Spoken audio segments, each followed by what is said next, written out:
సంగారెడ్డి జిల్లాలో ప్రమాదం తప్పింది. చింతల్ ఘాట్ సమీపంలో వేగంగా వస్తోన్న బస్సు ముందు వెడుతోన్న బస్సును తప్పించబోయి అదుపు తప్పి బోల్తా పడింది.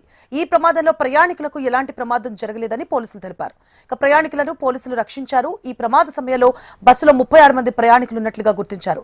కర్ణాటక నుంచి హైదరాబాద్ కు వెళ్తుండగా ఈ ప్రమాదం జరిగిందని పోలీసులు వెల్లడించారు.